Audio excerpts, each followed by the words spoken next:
Welcome to Film, where we break down films in a way anyone can enjoy. Whether you're new to movies or a seasoned fan, you're in the right place. To my left, got my boy, ZDV. I'm here. Back I'm from the alive. dead. I'm alive. How are you doing, man? I'm going. What was the week like? Rough. It was pretty busy. I had a lot of midterms this week.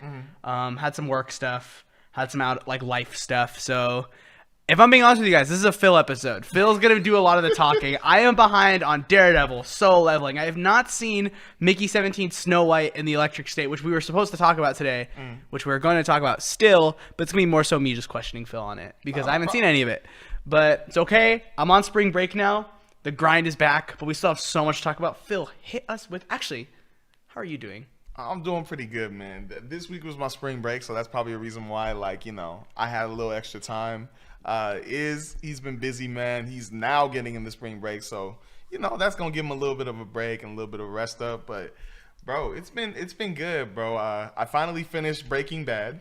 Let's go, dude. Man. Yes. Finally finished it, and on a scale of 1 to 10, I'm going to give it an 8. Okay, nice. I know that's low for some people. Is that what I gave it to? I think I'm gonna give it an 8. Keep going. I was looking on IMDb and it has a 9.5, and I mean it definitely deserves it. To me, I feel like an 8's good only because I'm still questioning if I want to watch it again or not, and that's like one of my factors when I go into a 9 or 10 rating. Like how rewatchable it is. Yeah, so a 9 to me, it definitely has to be a rewatchable movie. A 10 is like, oh, anytime this is on anywhere it's like plastered on, no matter what, I'm sitting down and watching it, because that's my favorite, or one of my favorite movies or something like that. That's a 10 to me.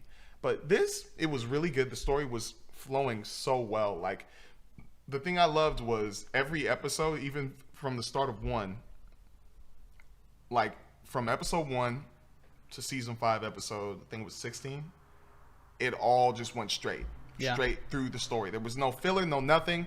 Every episode was a new story adding to the current one. And I loved that. Yeah. I love that. So I actually gave it a 10 on IMDb. I gave it a 10 out of 10. I think our scales are different because I don't think a 10 out of 10 is based on its rewatchability. I think it's more so purely quality. Yeah. Because a show that's super rewatchable could be a show let me think. I think Star Wars Rebels, right? Star Wars Rebels is so rewatchable. If it's on, I'm watching it, you know?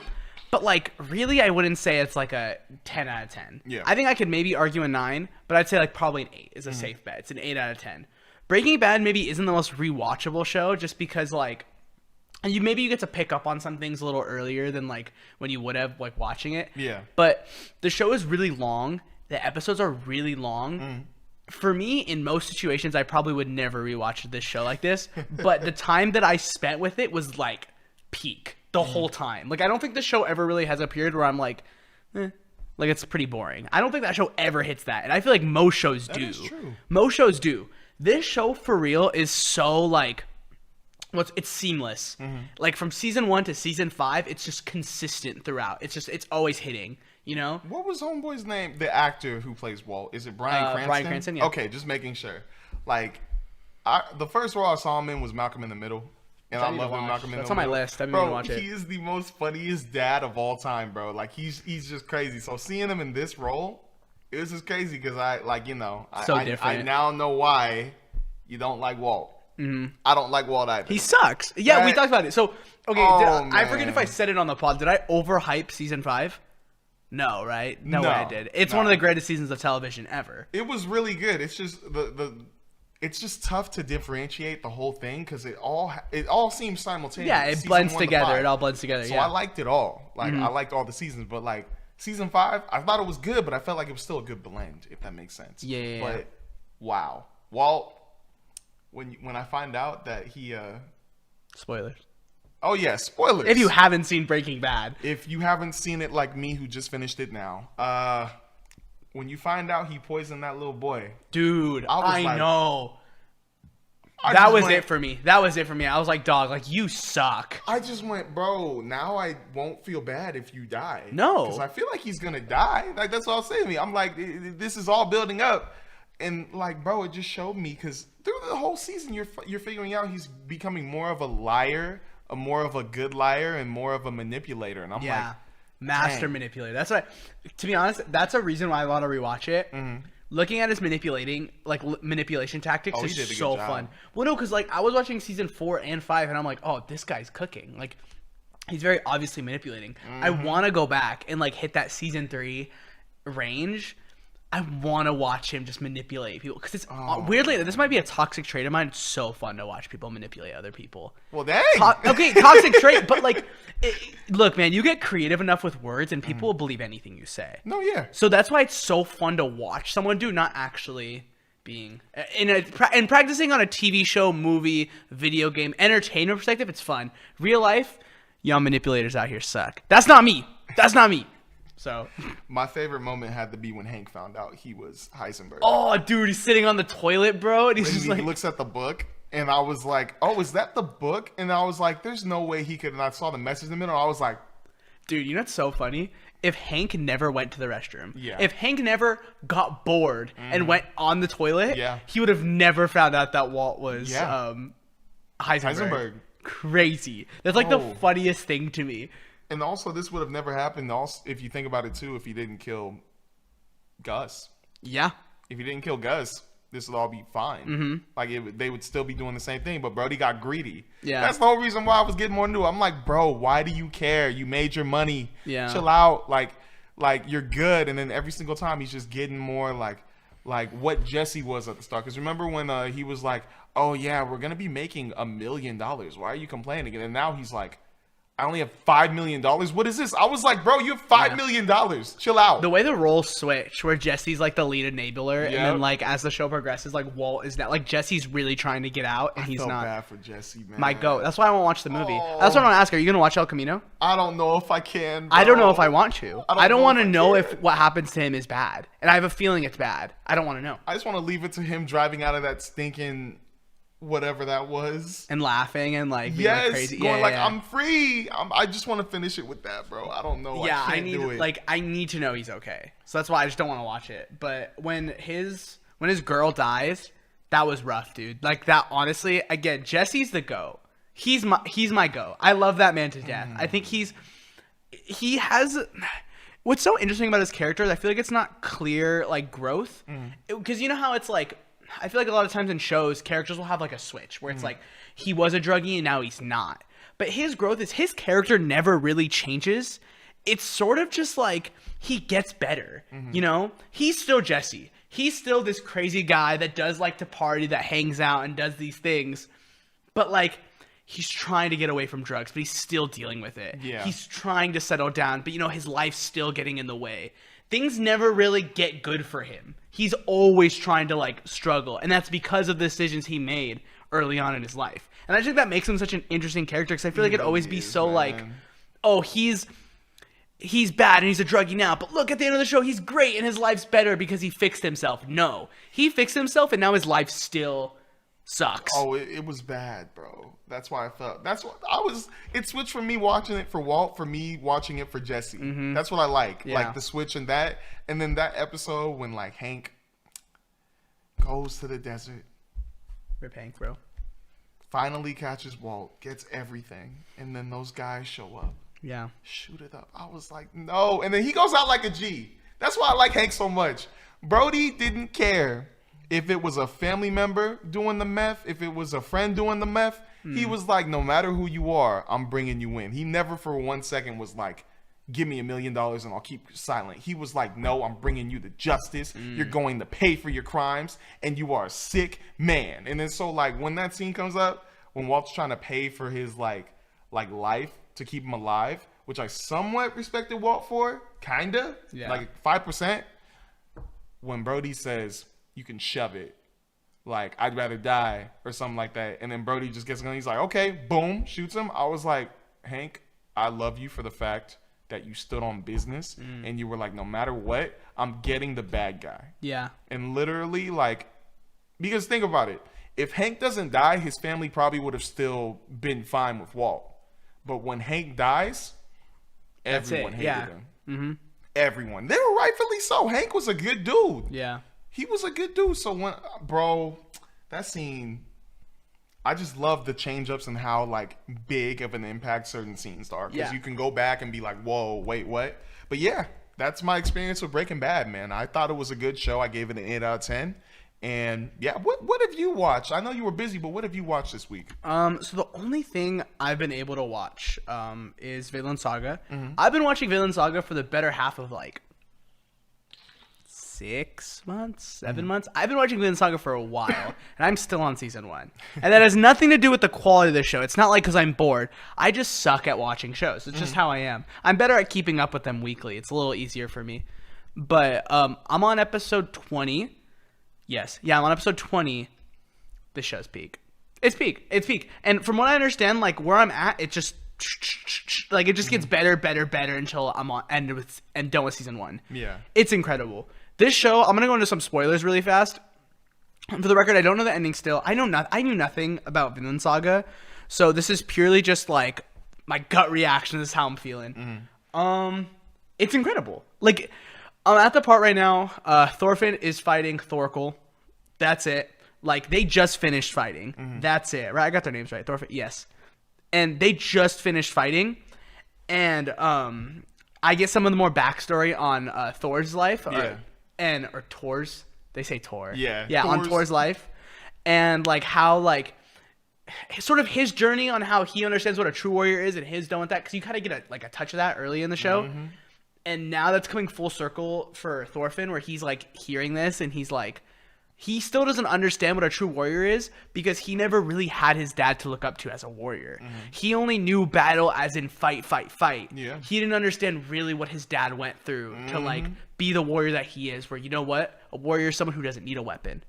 And like, I want to see that development in him so badly. And I don't think we're really there yet because he's more with like, weirdly enough, as much as he hates Askeladd, he isn't really too much like, he's still learning a lot from him. Like realistically, he's who he's around, and like his growth years when he like was with him when he's like what 8, 11, he's like a wee lad to now, and he's like and now he's like 15. Now he's like 15, 16. Like Askeladd raised him. Realistically, he did. So like them going together and all this stuff, and then also the prince had his moment where he like finally realizes what he wants to do and how he wants to be king. Love that guy so much. I couldn't stand him. Honestly, it kind of bugged me. Who's this guy? You know, he's just like, I'm a baby. Yeah. And then they like talk about his backstory and how like he watched people die, and like his dad always hated him and like always made him, you're a king. Like this is what you have to be, you know? But really, his dad still wants to hold power. His dad killed his brother. His dad wants to kill him. Like this is, it's a mess. It's a mess of a situation. And seeing him and Ragnar's relationship, his like caretaker, so heartwarming. And then Ragnar dies, and Askeladd kills him. And it's like this moment where he wants the prince to like finally focus and lock in so that Askeladd can have a place and power. That's like his whole goal here.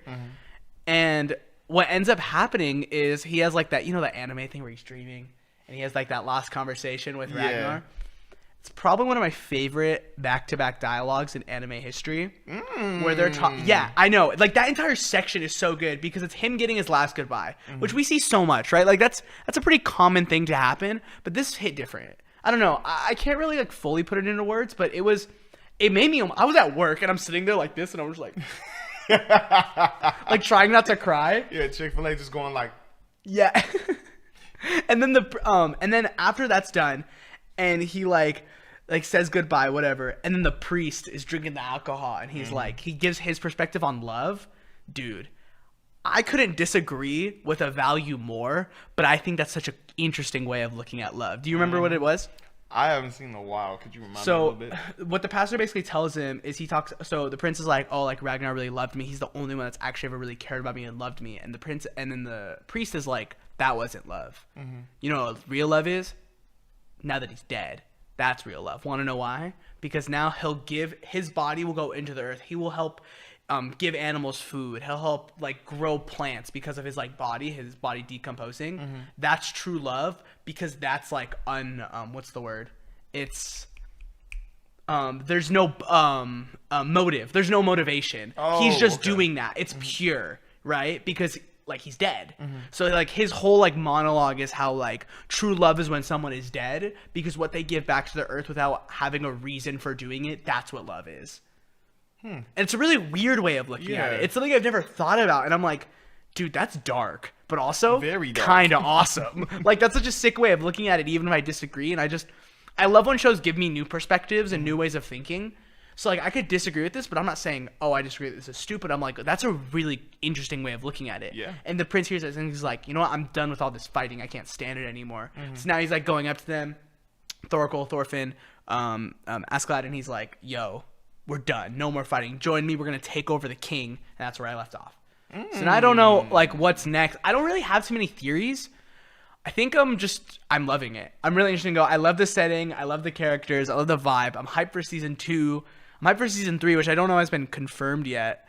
I think it was. I don't remember, because if you look at IMDb, it's not, like, listed. Oh, okay. Unless I'm wrong. I just remember, like, hearing stuff, like, fans going on excited for season 3, like, hearing that stuff was already in production, but maybe it was just fake stuff.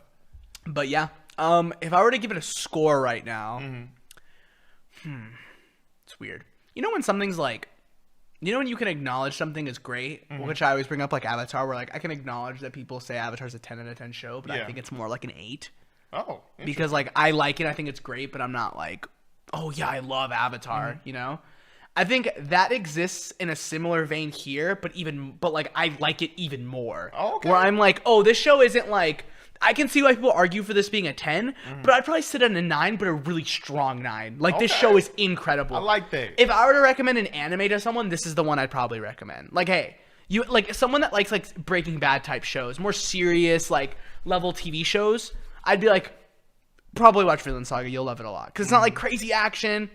When there's action, it's pretty good. But it's not like your Solo Levelings or your My Heroes or your basic action animes. This show is, like, trying to tell a narrative. Yep. And it's like this and Attack on Titan are so similar to me in terms of, like, how they go about storytelling. Oh, yeah. Because it's very focused. It's a very focused story, and I love it for that. Like, it's really good. I'm liking it a lot. So, yeah. I think we both on the same train when it comes to focused stories, because we like Breaking Bad, we like Attack on Titan, we like Vinland Saga. Yeah. I think we got the same, and we know. I think we do too. I think we have very similar tastes. I think for me, they're harder to get through. Like, I take a lot longer because, like, I don't want to say they're not as fun to watch, but I feel like they just don't hold my attention as easily. Yeah. And when I like watching shows like that, I love just being, like, focused.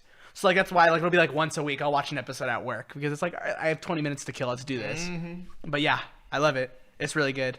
I'm hoping to finish season 1 this week, and I'm hoping to catch up on a lot of stuff this week. So let's get straight into the news because we're already at 20 minutes. All right, no problem. Well, quick announcements before we get into it. Posted by The Hollywood Handle, Viola Davis wants to join the MCU. She says she already watched most of the films 5 or 6 times because her daughter is a massive fan of the universe.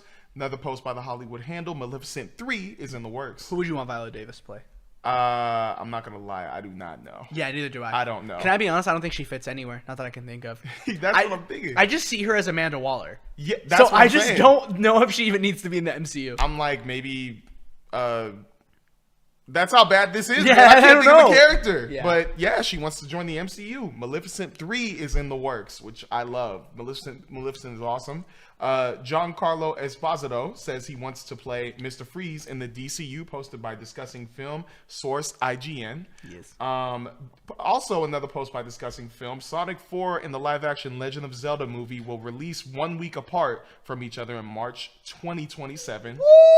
Big day for video game lovers. Oh yeah, new Big Barbenheimer. day. Just a quick one because we're going to talk about it this week or this episode, but posted by Discussing Film, source Deadline, the Avengers Doomsday cast announcement got 275 million digital views, making it Marvel's biggest live stream ever. More on that later. Another post by Discussing Film, Stephen Wan has been cast in the Avatar The Last Airbender animated sequel movie in theaters on January 30th, 2026. I'm very excited for that. Source Variety. Just saying, it's going to be awesome. Yeah. Another thing by Discussing Film, Disney and 20th Century have acquired Martin Scorsese's new crime thriller starring Dwayne Johnson, Leonardo DiCaprio, and Emily Blunt. This follows an aspiring mob boss who fights rival crime factions for control of the underworld of the Hawaiian Islands. Make some people mad. That sounds like a Martin Scorsese movie. How many times has he made a mafia movie? Never. I haven't. Really? I feel like I'd expect him to make a lot more. Oh, you're talking about him. My bad. I thought you said me. I was like, I've never made a mafia boss movie. No, I mean him. Like, how many times has he done that? Probably. He's done it a couple Every times. single time. Yeah. But I mean, maybe this will be interesting. Emily Blunt. Dwayne The Rock Johnson. You know, I Leonardo didn't even hear that. The Rock? Dwayne Johnson. Dwayne The Rock. Why? What does he need him? Dude, he sucks, dude. I don't know. Martin Scorsese, I'm sorry, dog, you're washed. Because you obviously don't know how to cast. Because, like, I don't know what you think The Rock's going to do for your movie. He's going to go out there and, like, flex his pecs. It's in the underworld of the Hawaiian Islands. Oh, yeah, because The Rock is from there. So, yeah, he just has to be in every Hawaiian movie. Gosh, guys. Dude, I can't stand him. I can rant about that all day. Hey, all good, man. But that's an announcement. The last one, well, actually, second to last, my bad. I forgot I have one more. Posted by Cosmic Marvel, source The Insider. Marvel Studios has reportedly hired a new director for Blade, Chad Stahelski, who is the director for John Wick, and he may be attached to the film. Yeah, so that's what I was confused by. It said he doesn't say he's directing. It says he's attached to the movie, though. Yeah. Producing. Maybe like choreography, editing, or something like that. I feel like it'd have to be producing. It's got to be a big chunk in the movie, though. Yeah, I don't know if he'll direct. Do you think he'd direct? That'd be pretty cool. I would want him to, because first off, if you guys have seen the old Blade movies, you know the one scene that everybody talks about is the first appearance at the very start of the movie when Blade goes into a stinking vampire club. And then the blood starts coming from the ceiling. Well, the blood already came down, yeah, but he shuts it down. I still haven't seen that movie. I haven't seen any of them. Bro, that Blade intro scene is probably one of my favorite hero entrances of all time, because, like, bro, he just comes in and there's just vampires everywhere and they're about to kill this guy, and he just comes in and he's just like, I got you, bro. And he just goes ham. Bro, like, if you give me the John Wick director who is known for making these very well neon lighted, like, club scenes that have the craziest fights I've ever seen, him doing that with Blade, Mahershala Ali's Blade, bro, it go down in cinema history. Let's be for real. But yeah, the last announcement I wanted to put up there, just real quick before we do anything, I couldn't put it on my laptop, but I have the picture right here. I believe there was a photo taken not on the set of Avengers Doomsday. Well, technically yes, but it's outside of it. And there's a picture just saying you are entering a restricted area, strictly no photography, wear ID at all times. And the one thing everybody's freaking out about are the logos that are attached to it. Just want to show you that real quick. Oh, cool. So the logos shown on it is a Spider-Man logo, an Avengers logo, and an Iron Man logo. Now people are speculating that, you know, Andrew Garfield, Tobey Maguire, Tom Holland, definitely in it. We now know Tom Holland may not be in it. They're for sure going to be in Secret Wars. But yeah, Secret Wars. But Doomsday, I think Andrew and Toby are going to be. Really, you think so? I think Andrew and Toby are going to be in Doomsday. We'll talk about Doomsday in a little bit because I have some like opinions. I don't want to say a theory. I have an idea. I want to talk about before we move on. Can we talk about Legend of Zelda movie? Yeah. Oh my gosh, dude. Look, realistically, I'd want this to be animated. Mm-hmm. Said the same thing about Sonic. Excuse me. Said the same thing about basically any like video game thing. Mm-hmm. I would prefer it to be animated, except for things like The Last of Us, Uncharted. Those things should be live action. That just makes sense.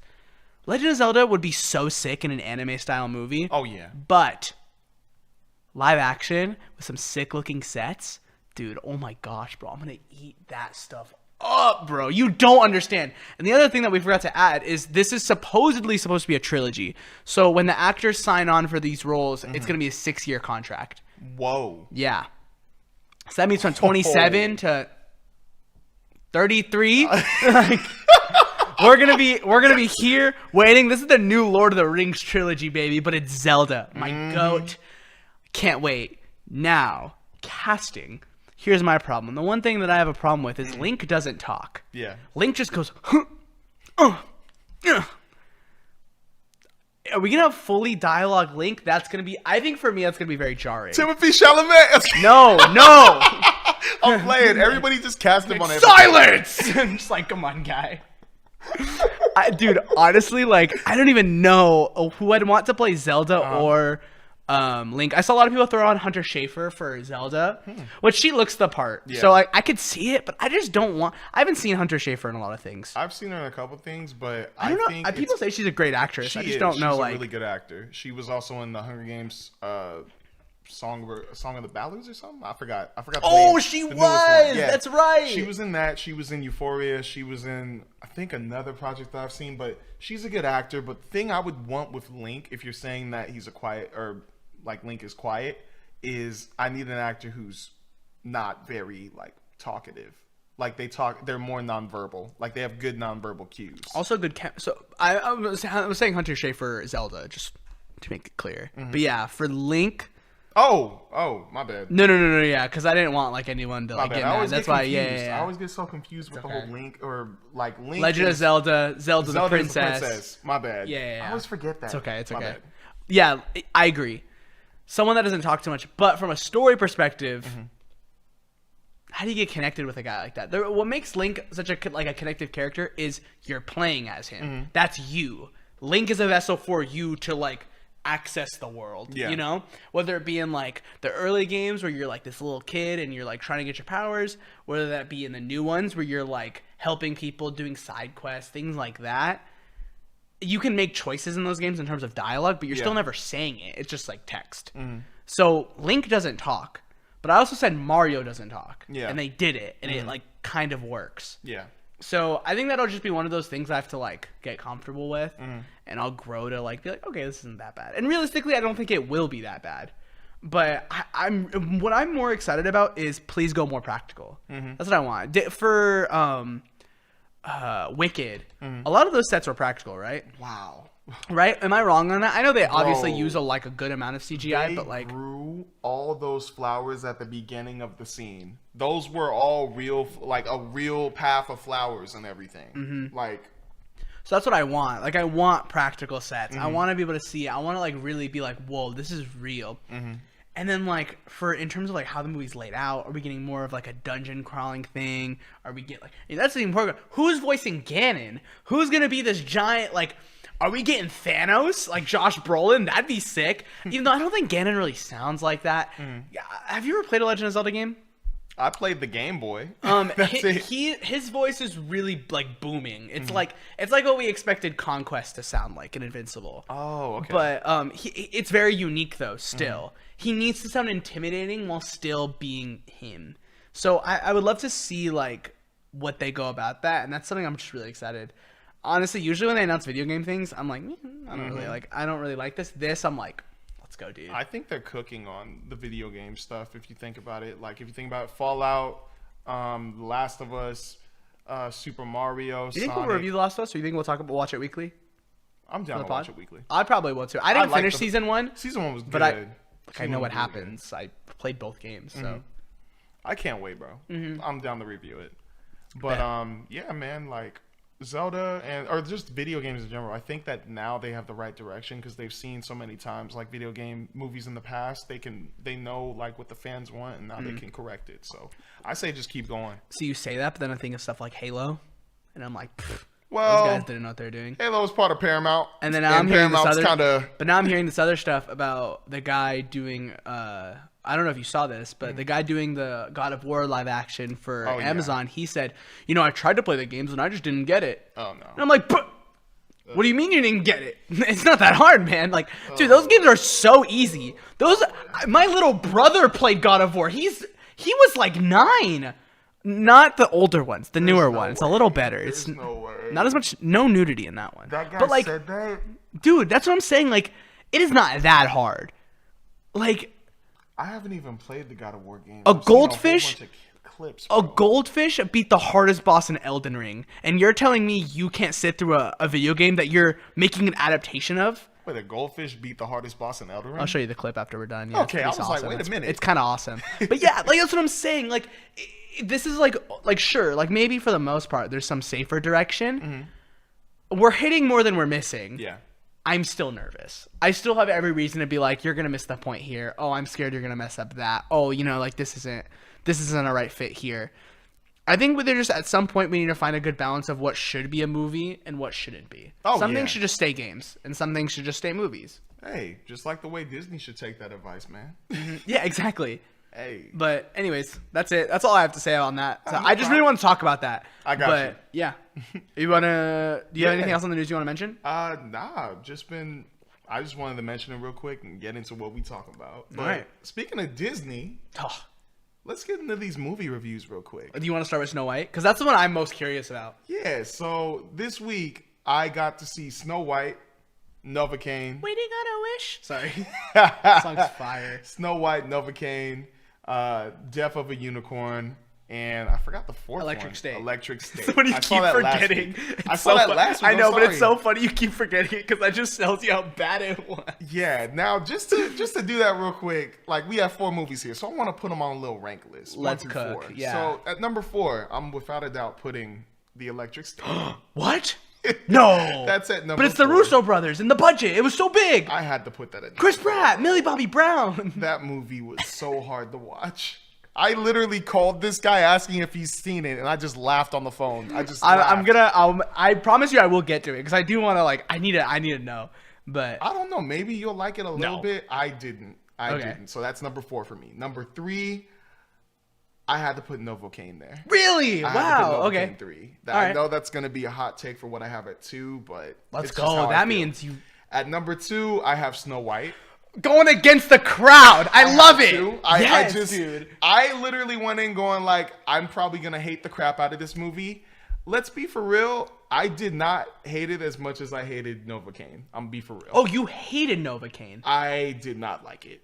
Wow. I didn't like it. Okay, we'll talk about that because that's the Yeah. only one I've seen. So No problem. At number 1, Death of a Unicorn. I just had to go number 1. it was awesome. It was pretty fun. It was Yeah. fun. Now, out of this list, I'm not gonna say these movies. None of them are gonna be 8 out of 10, 9 out of 10, 10 out of 10 for me. But there were some I had fun with, and there were some I definitely didn't have fun with. But And then where does Mickey 17 rank? Is that Oh, I probably forgot number? about Yeah, Mickey that was 5. 17. You watched 5. I'm sorry about that because that was like a week ago. Yeah. Like, all right, so Mickey 17, it's so tough because I like Death of a Unicorn, but I really liked Robert Pattinson's performance in Mickey 17. So I got my bad. 1 through 5 still the Yeah. same, but number 1, Mickey Yeah, so 17. you slot it Number above. 2, Death of a Unicorn. Number 3, Snow White. Number 4, NOVOCAINE. Number 5, Electric State.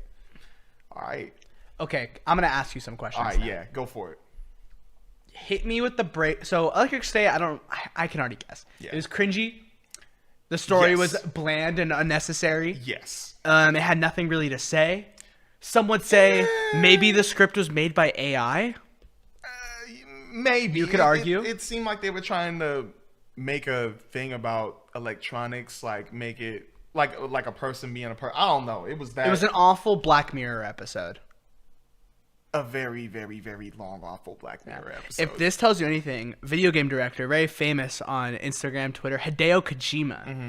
He posts movie reviews. He's a massive movie guy. Yeah. He posts a picture. He's like, I've read all the books of this author that made The Electric State. Mm-hmm. Like, I love the book so much. Let's really see if it captures this world.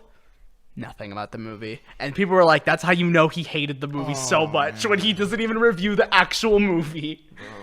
Yeah. It was so hard to watch. Like, the one thing I had a problem with was just, well, one, I felt like I could not connect to not one single of those characters. Not any of the characters. I just couldn't, bro. Like, Millie Bobby Brown, I thought she was going to be the one saving grace in this movie. I did not care about her. I'm being for real. Chris Pratt's character, did not care. I lied. The character I liked was Herman. He was a robot in the movie, who apparently Anthony Mackie played, and I did not know. But that's the only character I liked. Do I want to say I cared like strongly for him? No, but I liked him. Every other character, so boring. Giancarlo Esposito's character was pretty cool, but I did not care. That's how much I just didn't care about any of these characters. If they died, if they lived, saw this with a blank face. And then the ending pissed me off, and I really don't want to say it because I don't want to spoil you. But yeah, that movie, it sucked in my opinion. If you loved it, let me know down below because I actually want to hear why you liked it. I want to know, and I want to like reanalyze, see maybe if I could like that. But that's how much I did not like this movie. I think I'm giving it a 2 out of 10 or a 1 out of 10. I did not like it. Okay, so next up, Snow White. Mm-hmm. I want to hear, so score-wise, where would you put it? All right, this is going to be interesting, and I'm probably going to have a hot take here. Mm-hmm. I gave it a 5 out of 10. Okay, so it was, would you say average or bad? Like, when you put your scale as 5, does that mean average, or does that mean it's bad? I'm going to say it is an average Disney movie. Okay. And the reason why I'm saying that is because we have outgrown Disney. we can tell when a Disney movie is targeted for children. This movie was targeted for children, for sure. Because there were a lot of cheesy moments, but it was Disney cheesy moments. So I gave it, you know, obviously I gave the points off. That's why I had a 5 out of 10. But this day, when I was going to go see Snow White, I saw the old animated cartoon before I went to go see the live action version of Snow White. I do not like the old cartoon. Okay. I don't like it at all. Like, well, no, I'm not going to say that. The singing, good. The animation style, good. The story sucks. So would you say the live action does the story better? Yes. Against the crowd. I'm going to say that. Against the crowd. Hey, Ben Shapiro, I hope you're watching. Because he likes Snow White. Oh, man. I'm only saying this because when it comes to, like, the old animated cartoon, what it does is the whole purpose of Snow White is she wants to find love. That is the one thing she sings about, the one thing she wants to do, and that's it. Like, she goes through the rest of the story. No character there, just... Yeah, that's what I'm saying. She just wants love. And it's like, bro, you have, like, this crazy arc. Like, at the start, I loved it, because it's like, they give you this storybook, like, they're telling you what's going on, why the evil queen's the evil queen, and then you find out that Snow White's a maid in their own castle, and she's a princess, and you're like, what the heck? And it's almost like Cinderella for a second. Except a little bigger because she's in a castle instead of a stinking house. But, like, you know, you find out she wants true love. She runs away because the queen's trying to kill her. And then she meets the 7 dwarves, does a few chores for them, and then does some stupid stuff. Like, she's kind of an airhead a couple of the times in the movie. Like, which one? Real? The action one? The animated one. Okay. She's just like they literally the dwarves told her, don't let nobody in that you don't know. Don't let no strangers in. An old woman comes up to her house, knocks on the door. Oh my, like, who are you? She opens it, like she's talking to the old lady. She obviously seems like suspicious. And so White's like, well, come on in. I'm like, they told you not to talk to nobody. And then she's just talking this and that. I forgot because I kind of got really bored with this movie. But then, you know, she offers her an apple. And I'm like, you didn't want to question why she had an apple for you? And then she's like, oh, yeah, it's a very good apple. Yeah. And it's like she eats it, or falls asleep, boom. And then that's pretty much it. Prince comes, kisses her. She comes back to life. And then she gets carried off to her castle with the prince, who doesn't. That's another thing I have a problem with. The prince shows up twice in that whole movie. Shows up at the beginning of the movie, sings to her, goes like, I love you, yada, yada, yada. And then later shows up at the end to kiss her and then take her back to the castle. It's like there's nothing there. Like, I just didn't care. It's like there's no motivation. This live action movie, which is why I'm a little, I think it's only because of what's going on outside of the movie, but in the movie they added way more to her. Yeah, that was a big selling point when they were starting the marketing. Yes, and I actually liked what they were doing. And I know a lot of people who were like talking to me, they were like, no, this movie's like unbearable, it's this and that. I'm like, bro, if you guys have seen the old cartoon compared to this one added way more depth to Snow White. It added way more depth to the prince. And that's what I heard. Yeah. I was reading a lot of critic reviews because I was like, I know how people are going to react. So let me read what, like, people whose jobs it is to be fair and honest. That's what I was reading. Yeah. And that's why I kind of got more interested. I was like, oh, I kind of want to watch this. Yeah. I would say I'm going to. I am. Because the music for me is why I want to watch it. I heard the music was really good. It was pretty good. Yeah, I heard the music was really good. I still kind of prefer the old animated version of the music more than which is usually how it goes, I feel like. Yeah, but I like Rachel Zegler. That's why I was like... She did a pretty good job. Yeah. She did a pretty good job, but, like, I just loved how they wrote her character and the new motivation she had. I don't want to spoil it for you. And I also like what they did with the prince in a way. Like, they gave him an actual, like, duty that was different. Because in the old anime cartoon, he was just a prince. He was just a pretty boy who was there.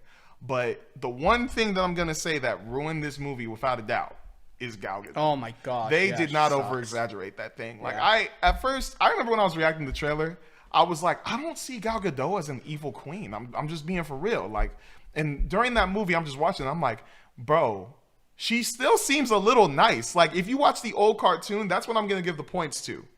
The evil queen in the old cartoon, awesome. Like, literally almost like Maleficent with Angelina Jolie. Like, that's how awesome she was in the old cartoon.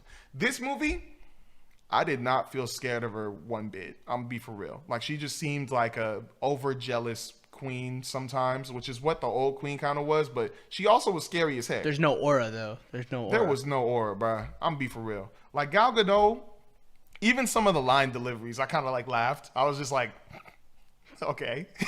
Like when she was trying to intimidate some people, even when she talked to Snow White, I was like, bro, I'm gonna be for real. I'm not scared of you. Like I'm really not, and that's a problem for me. Yeah. Then when she had the whole singing number, I was like, this is ruining. She should not be singing. Can she sing? Probably No. not. I didn't seem like she was singing in it. It seemed like a voiceover. Oh, so, really? Yeah. Oh, dude. Oh, So my that's gosh. why it just like I'm not trying to bag on Gal Gadot like enough. I'm trying to say like Because everyone is, yeah. that role just wasn't for her. It wasn't. And maybe she could act in other stuff. I don't know, but that one was not for her. That was my problem. There were some cheesy moments, but it was like Disney movie type cheesy moments. Normal cheese. That is the one thing that kills it for me. Because if you watch the old cartoon and this one, the biggest thing is the Queen and Snow White. Those are the two characters you care. And the Seven Dwarfs, yeah. That's what you care about. And I'll get into the Seven Dwarfs in a second. But I feel like the two most important characters in this movie are the Queen and Snow White. And, you know, Snow White and their story, Rachel Zegler, I think she did a good job for what she had. Gal Gadot, that wasn't a good performance. It wasn't. So I'm looking at the user scores for IMDb because, as you know, the movie's now sitting at the 1.5, lowest. right? It's at a 1.5. Oh, man. Do you agree with that in any sense? Should the movie be that low? I think the lowest it should be is a 3. Okay, now for the record, this is what I want to mention. Madam Web, which I consider probably one of the worst movies I've ever seen, sits at a 4. So how does this movie have a 1.5? Oh, my God. And I can tell you why. It's because y'all can't stand that Rachel Zegler has a little bit of back hair. Did you see this picture going around? You know how awful this was? Oh, man. Dude, I can't stand you guys. You know?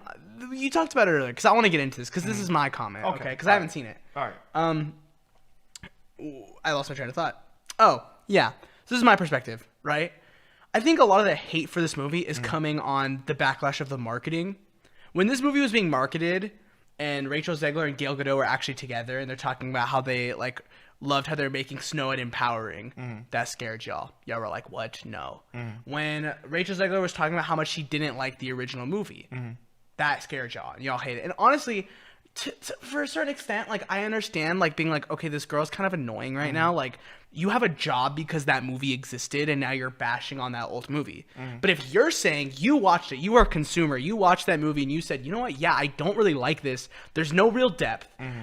She's just kind of basic. Like there's nothing, this movie doesn't really have a whole lot going on. Yeah. Even if it was made in 1937, right? Still like, but just because something is old doesn't mean it can't live up, you know? And that movie doesn't live up. So now they want to like change it and target it to a different group of kids. Yeah. Kids that like, they want to teach them, hey, like you can be more than just what like Yeah. is around. So I feel like that movie was trying to do that and that set a lot of people off. But like I was watching the live action movie to like be ready for that type of moment because I know people were saying it's in women empowerment. People are afraid of that for some reason, but the way this movie does it is really like the story makes sense Because it's her. It's not like a women. It's like her character. But it's thing. not just that. All right. This is what I'm gonna say. I don't know if this is a spoiler, but Just say it's a Disney movie. I don't really care. all right. So the reason why she's doing what she's doing is for her family. It's for her father. Ew. I'm kidding. I was like, Yeah. nah, not like that. But like, basically, she's trying to live up to what her father was pretty much preparing her for. Because at the beginning of the movie, it gives you the depth of how, or the details of how the castle was before the evil queen got there. And I like that. No matter how cheesy y'all thought it was, I like that they showed us what the castle looked like before the evil queen shows up. And during that time, Snow White is learning from her father and mother on what it is like to be responsible and to also be a royal subject to these people, how to treat people the right way and how to give them respect. So she learned that from a young age. So the rest of the movie, it's not about her trying to find true love. It's about her trying to live up to what her father wanted her to be. And like, if she really wants to step up to that plate. And the movie reminds you of that through it. So I like that because it's like, bro, it's better than just, oh, I want to find my man and then I want to go off and do my thing and like. It's not interesting. That's boring. She doesn't want to be a princess in this though. She wants to be a queen, and I like that. I like that difference. Yeah, and I'm gonna leave it there. That's why it's weird, and I think a lot of the hate just purely becomes from the political aspect behind this movie. like Rachel Zegler being like very like audible about being pro-Palestine, right? That's a big thing for her. And we have, look, this is a classic case of review bombing. This is very obvious review bombing. I think that's because this movie, no movie realistically should be this low if it's like kind of okay. Critics gave this movie on Metacritic a 50. That's mid. That's like middle, right? And I read a bunch. I read from worst to middle to best, which is how I like reading reviews because it gives me all perspectives, right? It's sitting at a 50. I think Little Mermaid also has like a 50. It has like a 56 or something. But Little Mermaid is a little higher. That one has a 7.2. What's the difference there? It's people actively attacking this one person because they can't stand her. And that's obvious because, like, I know a lot of people were outraged about The Little Mermaid and them casting a black actress. But what's her face? Halle Bailey, right? Yeah. Halle Bailey. Bailey. Oh, shoot. It's so close. Halle Bailey.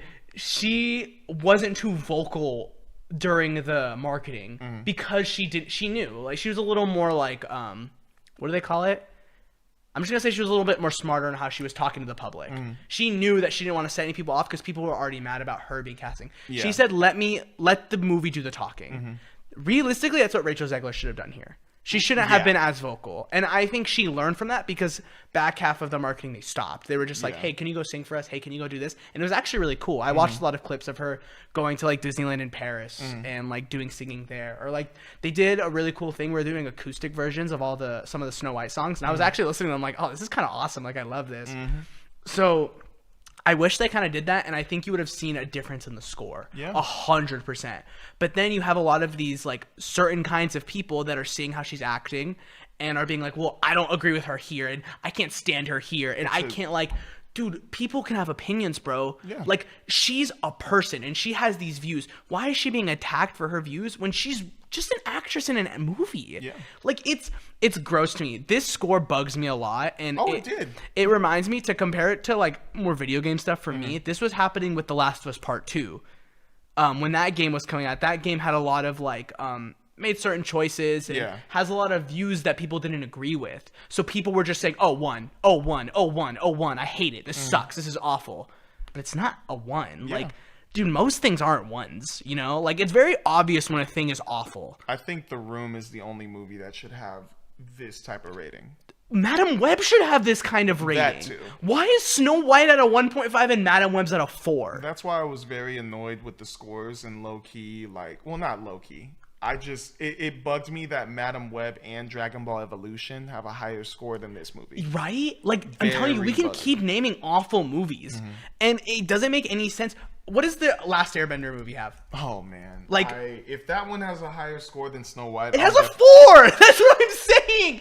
You guys are psycho! Like, I can't, right, dude. We're done. Like, we're done. Turn it off. We're done. Like, that's what I'm saying, dude, is... Guys, 4 for that movie is crazy. I haven't watched the movie. I can't speak on how I feel about the movie, but I can say, like, I don't like Gal Gadot as an actress, but I'm not going to go into this movie and being like, well, she disagrees with me on this, so I hate it. Yeah. That doesn't make any sense, dude. Guys. That's why I'm trying to keep it purely on the movie. Yeah, that's what I think, like, when I watch, that's how I like talking too. So when people are seeing the user scores, like, well, I'm scared people are saying it's bad. Don't listen to people. Well, just watch something because you want to watch it. And get your own opinion. Form your own view. Because you're not always going to agree with critics. You're not always going to agree with, like, the mass majority of people. Dude, I remember in high school, I was one of the only people that liked She-Hulk. And I got made fun of so much for, like, how could you like this crap? And I was like, sure, it's, like, not the best, but I think it's funny. I'm having a good time. I liked it. So this is what I'm saying. Is, like, you're not always going to go be on the same page as everyone else. Just watch things because you want to watch them. Support things because you like it, you know? Like, don't have to feel like you have to agree because everyone's saying this and I should say that. Just because everyone says Rachel Zegler has back hair doesn't mean I should hate on this movie. It's so disgusting, by the way. It's so awful that people are doing that to her. Like, holy crap, you guys are so, like, insecure that you feel you have to attack a girl because she has a normal thing. I could talk about that for hours, but I'm happy that you are more level-headed. And from, like, some of the people that I watched, from some of the people that I've watched, like, the Escape podcast, I listened to them talk about the movie, and they were sort of on a similar page. They didn't, like, love it. They're not saying it's the best, but they were like, yeah, like, I liked it. Like, it was fine. It was mid. Yeah. boom. Like, how is that? Like, when we're looking for mid, that should tell you how toxic the conversation is.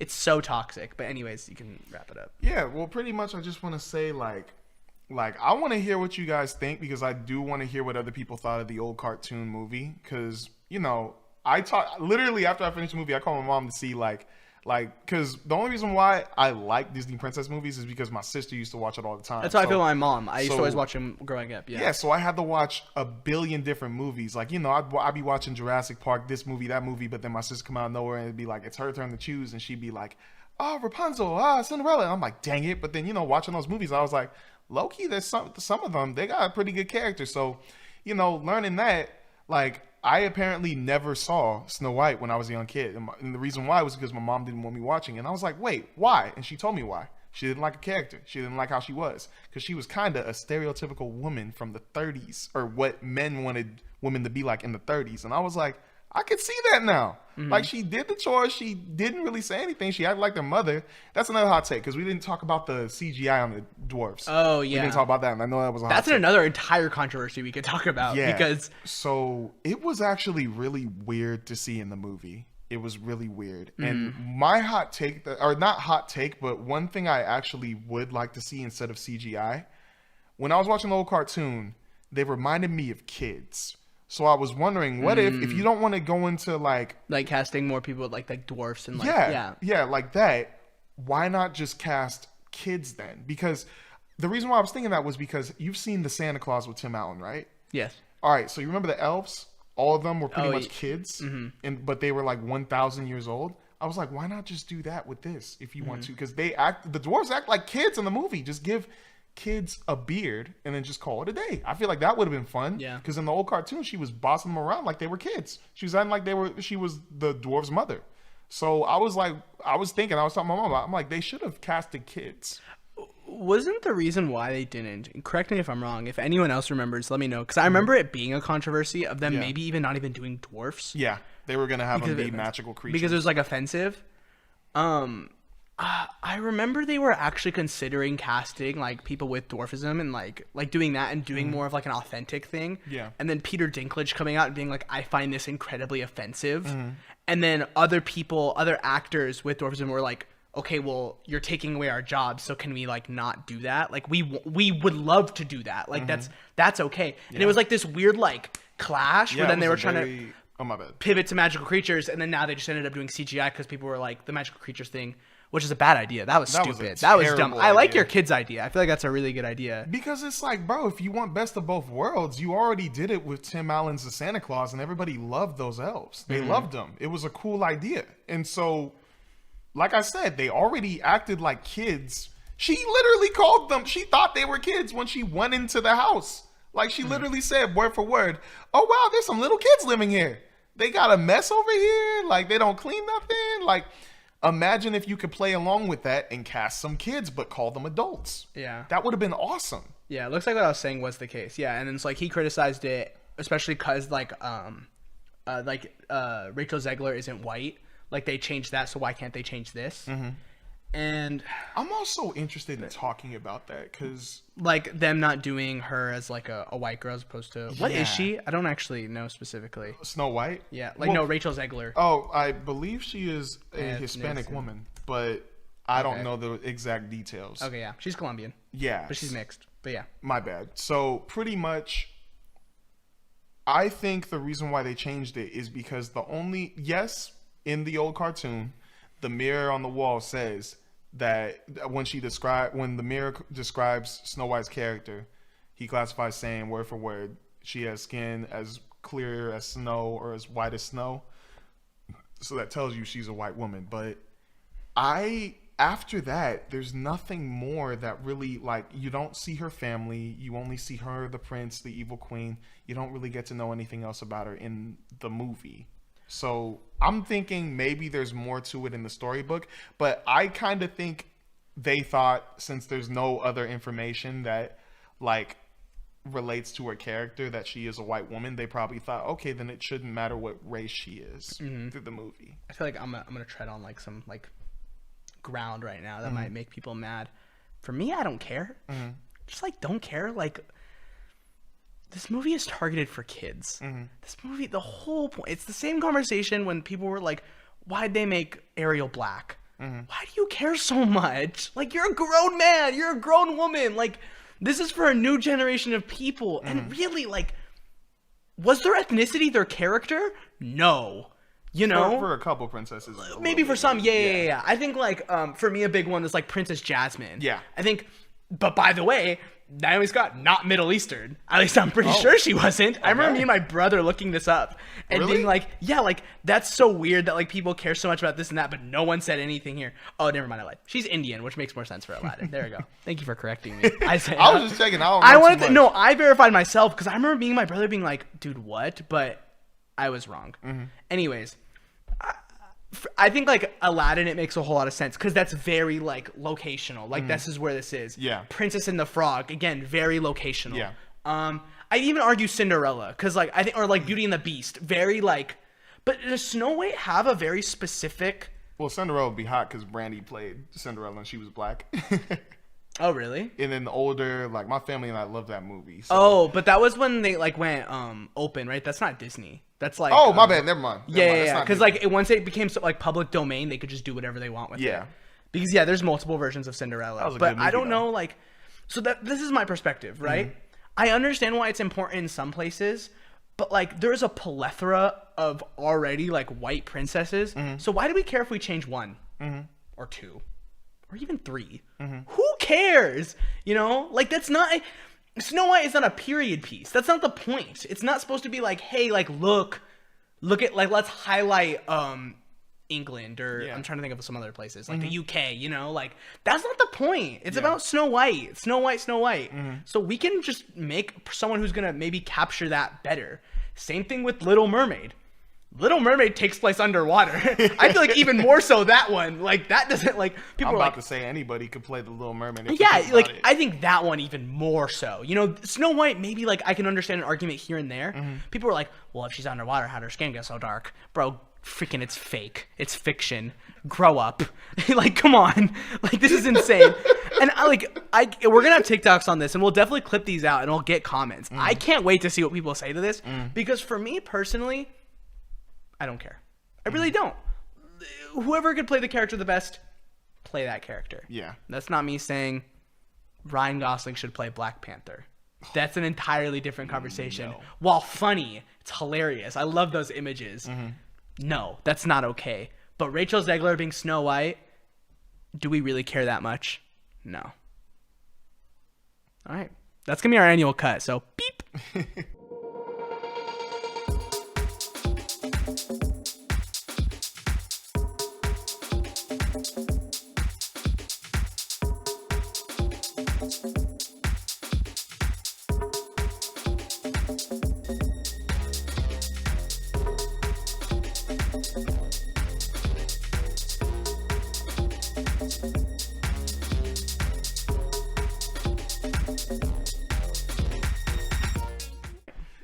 Next up, NOVOCAINE. Let's do it. Okay, so you said earlier you didn't like it. I did not. So you talk about it first, and then I'll jump in too. So because I do have an opinion. I liked the beginning of it, and I liked how, like, careful the guy was, because obviously he has this function that he can't feel anything, which I thought was actually pretty cool in the movie. The problem I had was the way it was going. So after you, like, you know, I liked how it, like, he kind of got the girl at the start, and then you're going through it, and the bank robbery happens, and then, you know, she gets taken, and he goes after her. But that's right when he starts going after her is when I just got drowned out of the movie. I just did not like it. I was like, I was like, you've never really been out of that bubble, and you're taking on these guys who are pretty much psychos, because the robbers, those guys were the most reckless bank robbers ever. Yeah, they suck. Like, they suck what at their the job. heck? Without any hesitation, they just decided, oh yeah, okay, well, you see my face, boom, and then just shoots him. That's life now. You were already armed robbery, but now it's life. Low key though, valid. Kind of genius. No, it's genius. What do you mean? Like, because they're so confident they're gonna get away, and the only person that knows what exactly they look like saw him. So bow bow, he's gone. Now there's no collection of them. You're doing all this at a local bank. Oh, for sure. Yeah. A local bank. That was like a heist for like, well, obviously, I wrote down my notes. That was like GTA 5, which I thought was cool. Yeah. Like, I'm not going to lie. I thought it was cool. But it's a local bank. Why not just set that up for a bigger bank? Well, no, local banks are easier to break into, and the cops are less likely to show up as quickly because they're not going to be on standby for it. Okay, but why using an assault rifle and all that to shoot in? I was like, bro, all you needed was some handguns. Yeah. It was a local bank. But, I mean, I understand why they went all out, because this movie definitely had the tone of action-packed, intense, like, high energy, because the main bank robber dude, for some reason, like, his vibe was, 24/7, Yeah. But... like, going through the rest of the movie, I was like, this is just really cringy to me, and like, really, I'm not vibing with this. Yeah. Like, I'm trying to remember certain details. I think the booby house trap, or The booby house. the booby trapped house. trapped house, yeah. My bad. Booby trapped house was just a little, what? Like, Too, like, why? kiddish, like, what is going on, yeah. Well, it's because I didn't really see that bank robber as a guy like that. Maybe, like, yeah, he's like patient, and apparently it wasn't even the bank robber I was thinking of. It wasn't the vibe guy who was like doing that. It was the guy that he kills first. It was the guy that he kills first, and I was just like, I didn't see him as that careful of a guy, like to set booby traps everywhere, and I feel like that was just something the movie put in to make it like, oh yeah, see, like he really can't feel anything, and I was like, okay, but this is kind of getting like, why is that bank robber doing that? And his brother comes in and doesn't trip any of them, even though he walks straight through the path. He doesn't worry about it. I don't know. That was annoying me. In that scene's defense, a lot of them were already off because NOVOCAINE had already like tripped most of them. Probably, yeah. Yeah. But I don't know. I still would have been like looking everywhere, seeing if any other ones that I don't know about got tripped off or something like that. If I was a bank robber, but maybe I'm just looking too real life with it. But the one thing that really annoyed me was, I guess, the CEO of SEGS being in there, like coming out the last second. Oh, dude, yes. It was kind of. Why? He was I just didn't like it. He was pretty and then funny. even the ending fight and I will say her, the girl coming out saying like she knew about the plan and she knew that was them. a cool twist. I don't know That was a why. pretty interesting I don't know twist. why I wasn't expecting that. Yeah. Like she said it and I was like, whoa. Yeah. What? I was like, wow, interesting. But I don't feel like they really played into that, like, to its full potential. One of the things I wished kind of was that she was a little bit more meaner.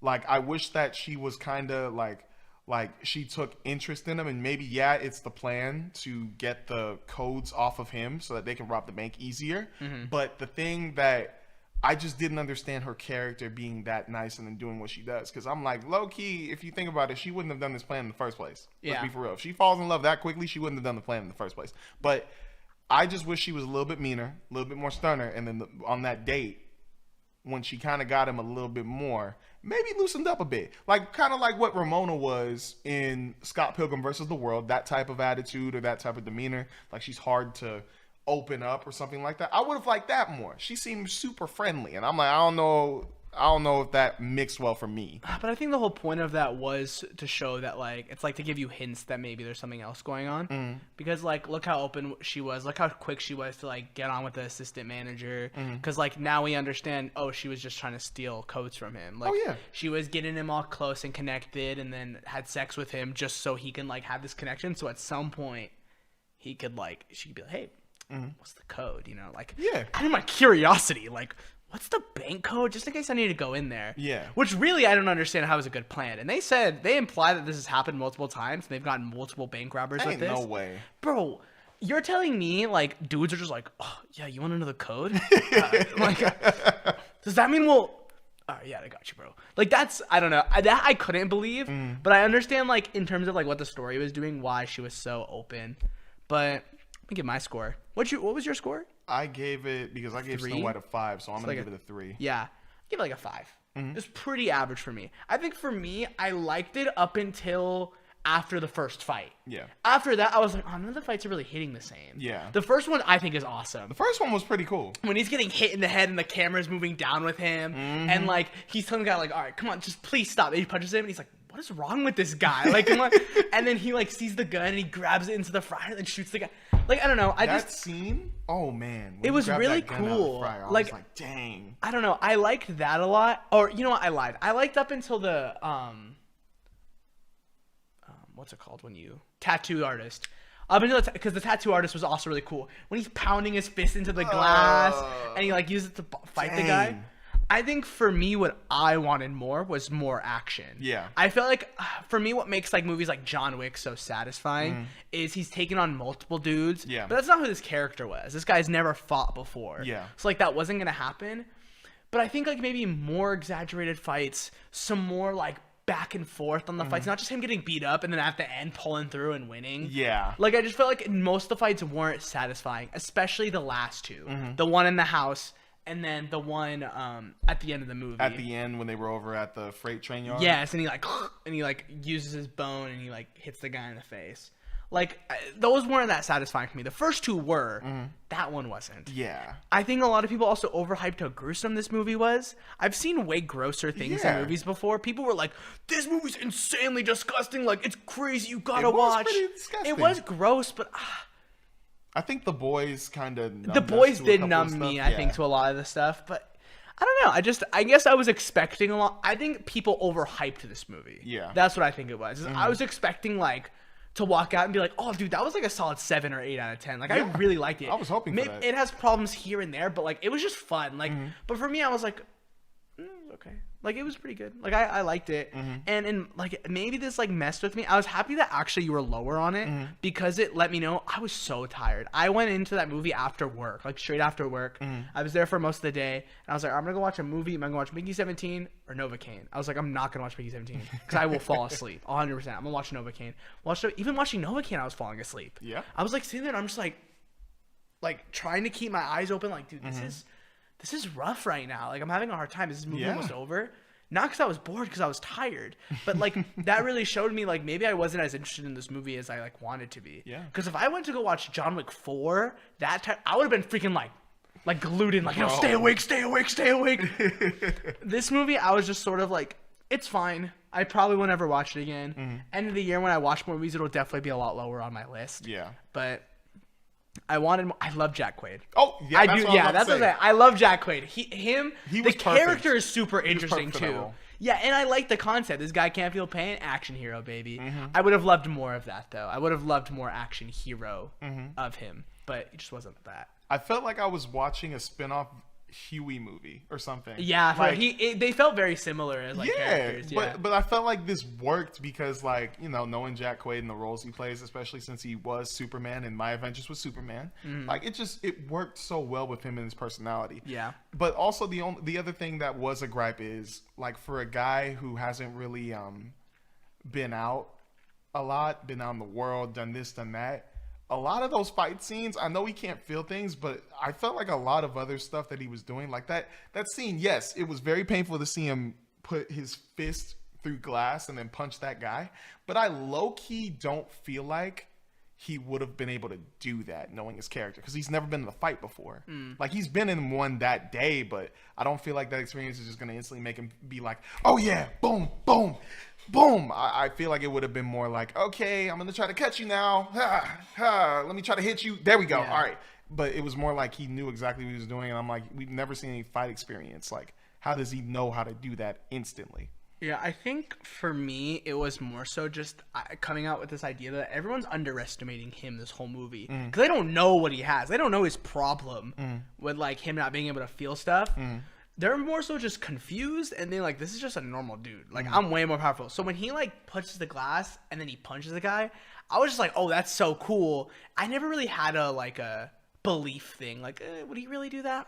Would that really happen? Because, like, that whole fight, he is losing, and then he finally hits that one punch, and it's like, okay, I guess that makes more sense. Yeah. Because even if you don't know how to fight, you're going to get one in. Right? Oh, yeah, you are. Like, and he did. He got a couple in, and I just feel like it made a lot of sense. But... yeah, I don't know. I think I would have wanted more from this movie, and I didn't get that.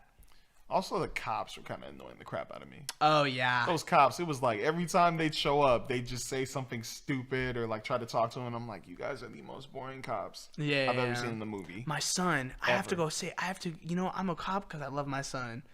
And then the whole, like... and then the guy's just like, I just want to go home. I just want to go home. The Flippers and the other team ruined L.A. or California. Yeah. Like, yada, yada. And that's another thing. How you going to be a cop? You walk in, you shoot the perp, and you don't take away the gun or kick it away or dead check the body. By the way, that actually got me. I don't know why. When they killed the guy, and I was like, oh, really? That's it? Like, no, like, end fight or anything? Yeah. And I was like, I'm just like, all right, I guess movie's about to be over. I was like, whoa, no way! I actually was kind of into that. I'm not gonna lie. But it's like cops don't just. How is he still in the proximity of a gun? Yeah, that one felt stupid. That one did feel dumb. How was he? Oh, my bad. I hit the mic, but how are you still in proximity of the gun? Yeah. It was like, no, he should be nowhere near a gun, because every single time, if you ever see a cop in that situation, in a movie too, shoot a perp and then goes up to the body, whether it's dead or not, they kick the gun away and confiscate it. They shot him, went straight up to the perp, people check on them, and then they just get shot. And I'm like, don't tell me they didn't take his gun away. They didn't even dead check him? I was like, all right, bro. All right. That's when I really just instantly gave up on the movie. I was like, this is stupid, in my opinion. But No. I like, that moment got me. I was like, whoa, like we're doing something. But yeah, I agree. That one was like a little like, it angered me so much. I was like, every cop knows, bro. Every person knows to take the stinking gun or weapon off of no matter if it's dead or not. You never know. Just take it off the dead body. Take it off the body. Disarm them. How are you going to shoot him and then still have him lying there going like, like, no. Yeah. No. That was rough. Anyways, anything else you want to say on NOVOCAINE? Nah, all good. All right, let's move on to, I have a couple more I want to talk to you about, because I'm curious. What did you think of Death of a Unicorn? Death of a Unicorn? Death of a Unicorn. Yeah, what did you think? I thought that was a really fun movie. I got Jurassic Park vibes with it, but very, like, smaller. Like, because it's not a park. It's just a house that they're at. But I had fun with that. I had more fun with it than Snow White and Novocaine. I gave it a 6 out of 10. I was close to a 7 only because I enjoyed a lot of the performances from Will Poulter, Jenna Ortega, Paul Rudd. Good cast in that movie. I was seeing a lot of advertisements for it, like before it was coming out.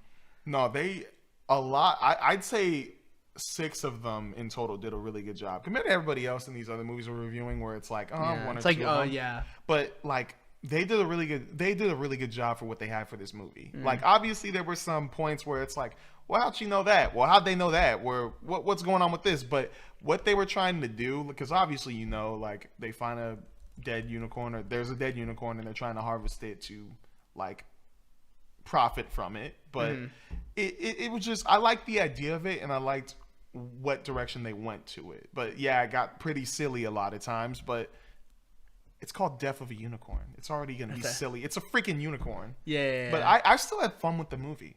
It's like not a slasher, but it's like a monster movie, right? Like, like characters are dying in that movie, though, right? That's why I'm saying it's like Jurassic Park, because it felt like Jurassic Park to me sometimes. Like, obviously Jurassic Park is better, but this movie was just really fun with that idea. Like, just like, because, there's a dead unicorn, and then there's other unicorns trying to avenge it. Obviously, there's going to be some pretty crazy scenes, some gruesome scenes, or some versus scenes, but you could tell they really had fun with what they were doing in that movie. And Will Poulter playing the rich bratty kid gave me vibes of Narnia 3, because he was the exact thing. He looks like that. I could see that. Yeah, but he did a really good job as that in this movie, and there was some funny scenes with him in this. Jenna Ortega did a pretty good job too. She was funny, but she was also like the smart character kind of in this. But there were other smart characters too, but I don't know. I was listening to some reviews before, and I know people were saying like, yeah, like, it's pretty predictable and it's pretty stupid. But I'm like, well, I mean, it's called Death of a Unicorn. We kind of figured it was going to go that lane. But the predictability, yes, there is some. But it also does some things that are interesting. I don't want to spoil it too much because you haven't seen it. But I liked it. I liked it compared to everything I saw this week, except for Daredevil Born Again. Yeah, I liked it. But out of those 5 movies, or no, Mickey 17, I liked it more. I was gonna ask, do you want to save Daredevil for next week, and then I can just watch everything, and I'll catch up, and we can do the episode 4 through 7. We could do that. Cool. Finally, Mickey 17. Hit me with the quick. What do you think? What were we thinking? Thought it was a very, very interesting and funny movie. Where does it compare to Parasite? Compared to Parasite, Parasite's way better. Okay, not even Way a question. Yeah. No question. Parasite, that movie, I hold that movie to a high regard. Like Parasite, that's either an 8 or a 9 for me. This more Mickey like 17, I was in the middle of a 7 or an 8. Okay. Maybe a 7.5, but I don't like doing the 0.5 stuff. I like giving it an exact number. So I'm gonna give it a 7. Like it's still a good 7 though, but like Mickey 17, Robert Pattinson's performance, so good. So he was funny, he was interesting, and he definitely showed he could still play Batman. Like he definitely could. But like the way the story goes, I feel like there were some things that there were some unanswered things. Like I liked what Mark Ruffalo did. I liked what all these other actors did, but I felt like there was still some parts missing in it that could have made it better. But for what it gave us, and also the beginning of it, oh my gosh, I've never felt so bad for a person. Like we were just talking about Jesse. I felt bad for sticking Mickey in this, bro. Like, oh man, that beginning monologue that he gives, and like, because at the beginning it shows you like how he ended up here and like how many times he's died. It's like, oh 17. my. 17. 17 times. But the way he talks during that and the way he's like showing us how he feels, like there were some people complaining about his narration, but I liked it. I was like, we're getting to know why he feels this way when it comes to death. But it was just, it was interesting, and Robert Pattinson knocked it out the park. But I still liked it, but I don't know. I still want to watch it. I'm for sure. I think out of all the movies we talked about, like Mickey 17, I'm definitely gonna watch. I think you'll like that one. That one I don't know if I'm gonna wait to streaming because I was looking at movies right now. Like, what am I gonna watch this week? Because I'll probably go and watch something. Forgot A Working Man came out.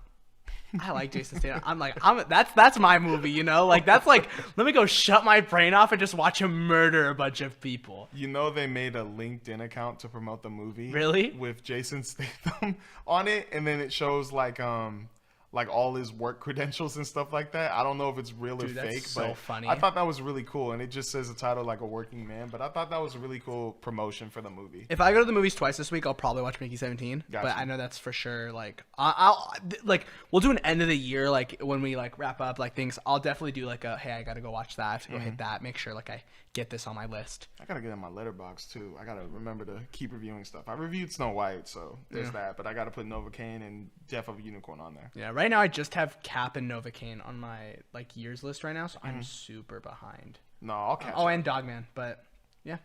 All right, let's move on to our final two things, probably our biggest things. This one will be quick, but I'm excited to talk about it. Oh yeah, Spider-Man 4 news. The rumor going around right now. You have the post. Oh, real quick. Yeah, I just want a real quick question. Did we talk about the Sadie Sink thing on it? Yes, we talked about that 2 weeks ago. Yeah, just want to make sure, but continue. Spider-Man 4, the rumored villain is Chameleon. So it seems we're not doing a multiverse thing because it's going to take place in between Doomsday and Secret Wars. So this will more than likely maybe lead into a multiverse thing, obviously, but it's going to be a street level Spider-Man story. Phil, what do you think? If it is going to be street level, I am cool with that because I like the Chameleon. I know a lot of people I do too. He's disappointed so cool about this, but I think that if it is street level, I think that is really cool to mess with him and to also just because we also know there's going to be other villains attached to it. Every Spider-Man movie, there's not just one villain. There's many villains with that. So, well, depending how the director makes them many, but with the Chameleon, maybe they could do something where he has a bigger role, like a bigger social status than Peter, but still messing with him. Him with Kingpin, which would be really interesting. Connect him with Kingpin, which would be really cool. But like, I'm going to be a little nervous about this because I don't know the level of how this movie is going to go because I feel like they're still teetering on multiversal or street level. But if it is street level, I like this. But at least we know now where this movie is taking place. Because at first we thought it was going to come out before Doomsday. Then we found out it was coming in the middle. Then they were like, oh, no, we're going to do it after. But now we find out that Spider-Man 4 will probably take place during the events of Avengers Doomsday, which I really like. Because also that makes it seem like maybe this could be a battleground thing. People were talking about this battleground stuff. I think that's in the comics. I don't know too much about it. I apologize, too, if you were a comic book reader. Battle World or Battle World, Battleground. Battle World. Probably Battle World. That's what it's called, yeah. Sorry about it. But if this plays into it, And if this leads to something else, like the way for Spider-Man Far From Home, leading into Spider-Man No Way Home, if that could do something like that, I'd be cool with that. But we also know that Tom Holland will reportedly not appear in Avengers Doomsday, which makes me sad. Yeah, which we'll talk about in a little bit. But I am cool with that because I want all the sauce for Spider-Man 4. I want this to be It's the Shang-Chi director, so. Yeah, I want this to be one of the greatest Spider-Man movies of all time. I want it to be. I think he's going to get his black suit in this movie, for sure. I'm really excited about this. I think, like, perfect position, take place in between Doomsday and Secret Wars, where it doesn't really have to be held to too much, like, MCU world stuff, but you can tease it at the end, like, hey, the world's falling apart, and then Spider-Man will return, right?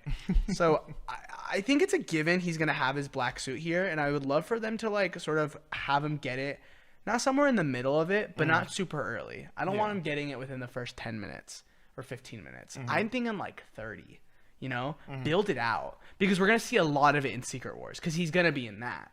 So I'm thinking, like, get us reestablished to who this Spider-Man is, because a lot of time has passed. This is a different Peter Parker, technically. Yeah. Because so much has happened, and his life is so much more different. Get us established in who he is. Give us some funny, like, oh, here's Rhino. And then he's like, oh, I got the thing on the thing. What do I win? Sorry, it's a spectacular Spider-Man reference. I saw a clip because he threw it on the horn? Yeah, I saw a clip of Josh Keaton talking about his favorite quip. And he was like, oh, my favorite one's when he, like, he throws the cone on a Rhino's horn. Funny, and he's like, oh, I got the thing on the thing. What do I win? That's, like, my favorite. I was like, dude, that's so awesome. But, like, I would love to, like, have some, like, smaller villains in there. I know Rhino's not technically smaller, but, like, you know what I'm saying? Spider-Man does such a good job of, like, having so many villains that you can kind of just, like, throw them in there and it makes sense for the character. And maybe have him fight Shocker, because there was, like, the rumor that they were going to have a full, like, actual Shocker. That's what I'm also thinking about. Yeah. So what if also he's not part of the Kingpin's gang, but he is a crime lord? And that's what I think. I think they want to build out a crime unit, a crime syndicate. Like, you're going to have Chameleon, you're going to have Tombstone, you're going to have Hammerhead, right? Hammerhead? Yes. Yeah. Hammerhead. Like, you're going to do, like, this whole, like thing. Super villain, like, crime lord thing, and then maybe hint at Kingpin at the end. Yeah, I would love that. I really want that. And that's what I'm saying. So I think, like, I'm really hyped for Spider-Man 4. I need good fight scenes. I'm with you.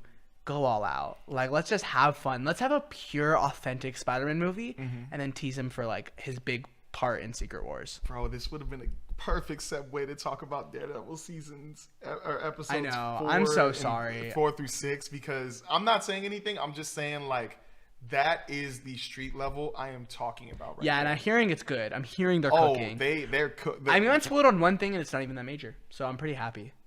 Just a suit thing. They're doing a good job. But, bro, if they could actually, like, combine that with Spider-Man 4, I would be immensely happy, bro. Yeah, because they're doing really good stuff over that show right now. But yeah, I'm really excited for the potential of Spider-Man 4. It's what that means. It's what, 2 years? 27?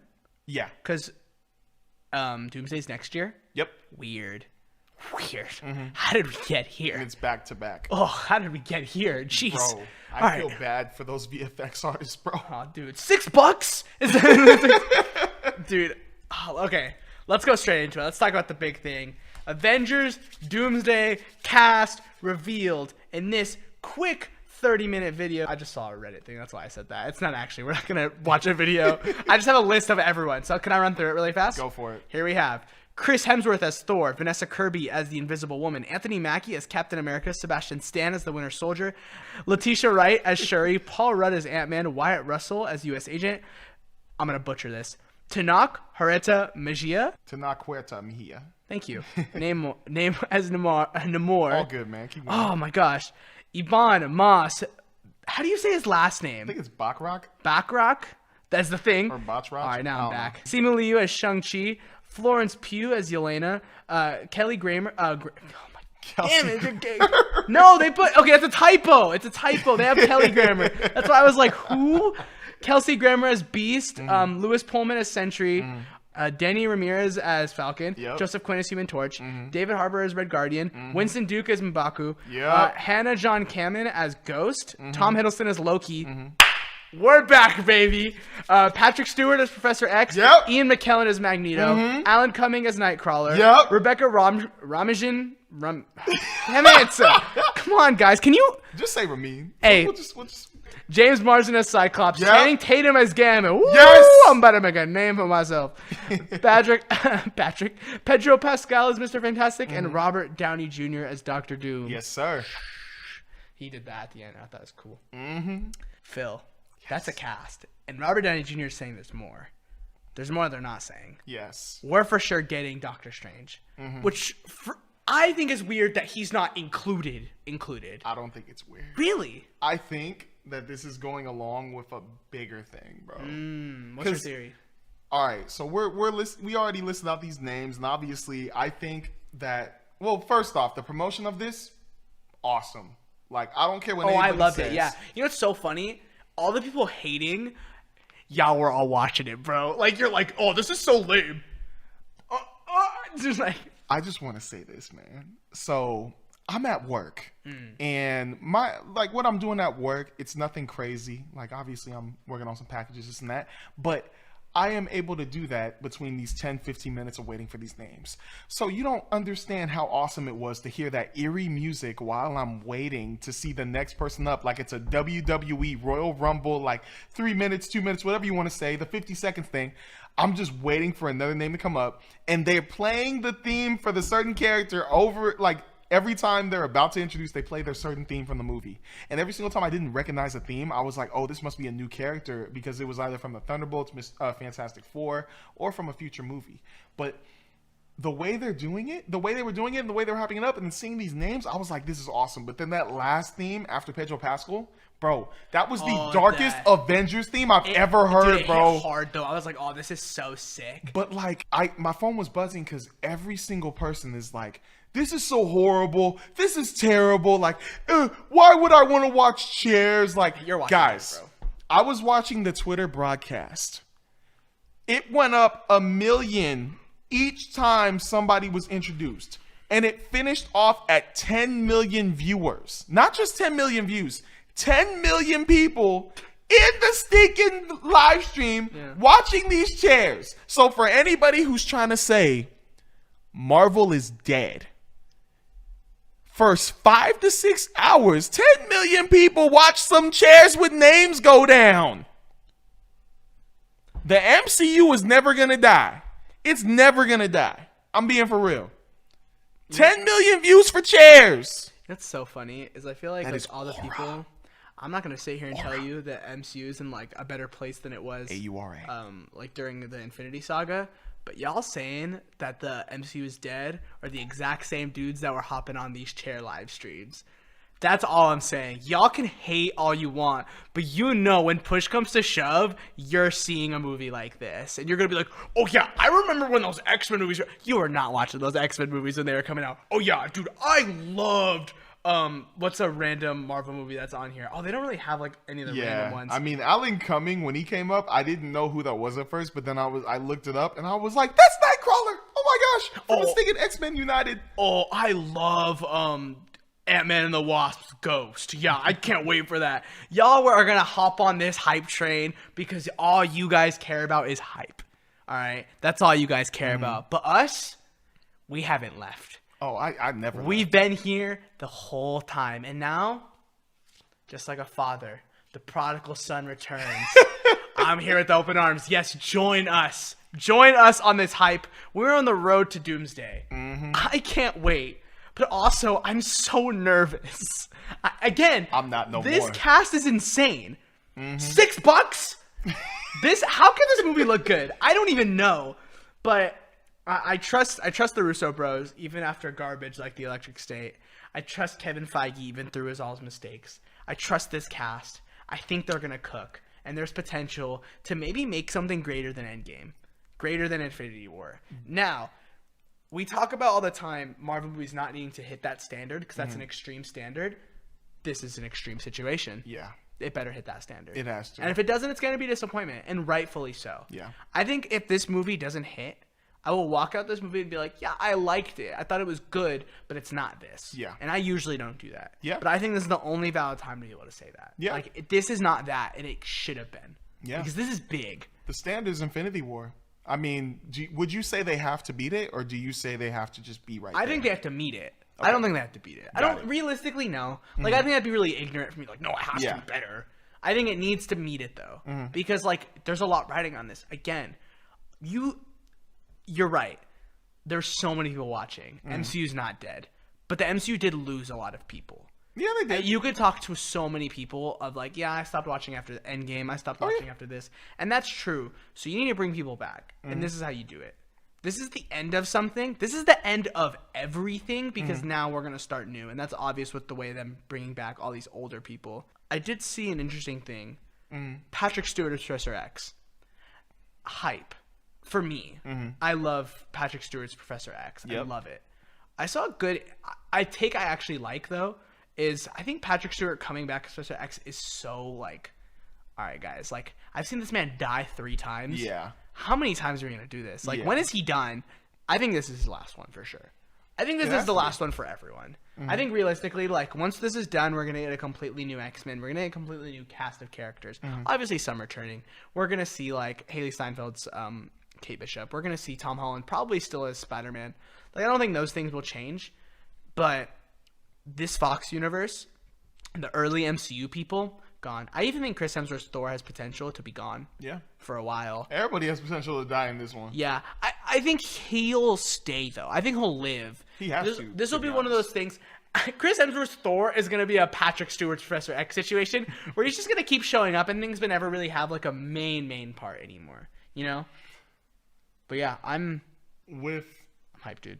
Bro, so somebody pointed out that it has characters for the Avengers, it has characters for the Fantastic Four, and it has characters for the X-Men. So obviously I think this was to show that this is probably going to be an Avengers versus X-Men movie. I love that opinion. Yeah, which they rumored at a long time ago, saying they're trying to make an Avengers versus X-Men movie.